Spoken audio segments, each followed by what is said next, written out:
अस्सलाम वालेकुम friends, welcome back to top smarties. Drama serial Baby Baji की बहुएं। जमाल तो वाकई काफी बेवकूफ है कि पुप्पो जैसे उसे इशारा करती हैं वैसे ही वो नाचता चला जा रहा है।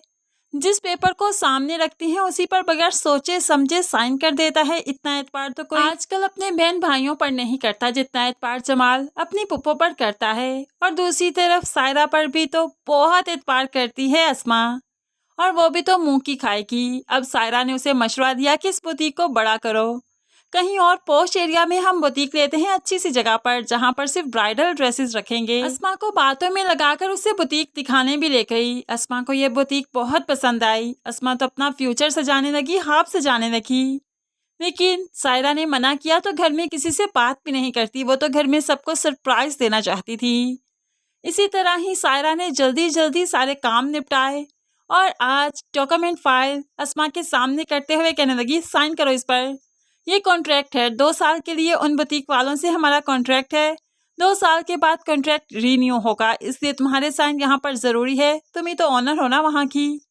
अस्मा तो बस बगैर सोचे समझे बगैर कुछ पढ़े जल्दी से साइन दे मारती है। जैसे ही अस्मा ने साइन किए, सायरा ने अपना असल चेहरा अस्मा को दिखा दिया। तो लो जी, उस बुटीक की मालकिन होंगी मैं, क्योंकि मैंने ज्यादा सरमाया लगाया है ना। सारा पैसा तो मेरा है, तुम्हारा क्या था उसमें? कुछ भी नहीं। और तुम्हें मैं वहाँ पर ऐसा एम्प्लॉय रख ही लूंगी, तुम वहाँ पर एज एम्प्लॉय काम करना और मैं मालकिन बनकर। अब तो अस्मा के पैरों तले से जमीन खिसक गई। सायरा, मजाक कर रही हो ना? तो सायरा मुस्कुराते हुए, इसमें मजाक की क्या बात है अस्मा, मैंने पैसा लगाया ना, तुम्हारे पास तो पैसा ही नहीं था।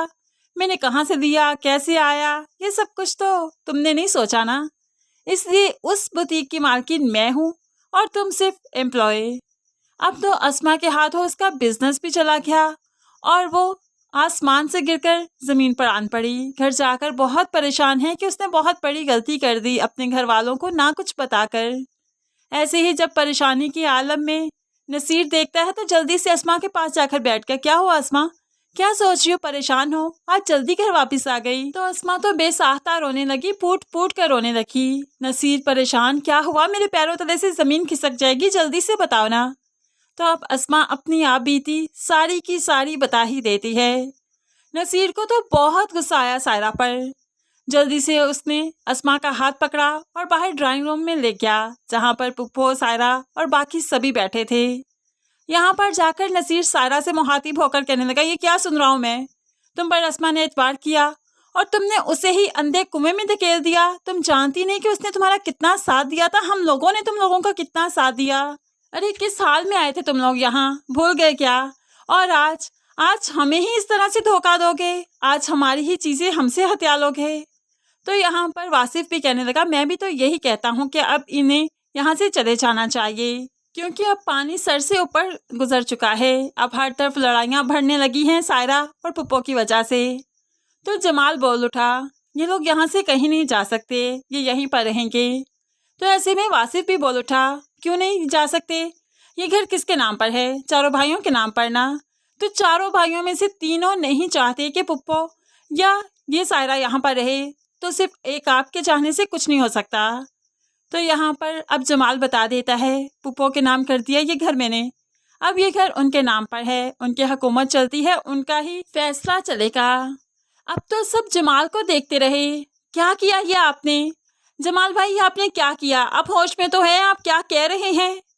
तो जमाल शर्मिंदा हो गया। हाँ, मुझे जो ठीक लगा मैंने किया। और उन्होंने क्या ही गलत किया तुम लोगों के साथ? बस तुम लोगों को इत्तेफाक से चलाना चाहती हैं, और क्या गलत किया? अब तो अजरा चीख उठी, देखा ना, देखा मैं ना कहती थी ये बुढ़िया कोई ना कोई रंग जरूर दिखाएगी, और देखा ना आज इसने हमें बेघर कर दिया।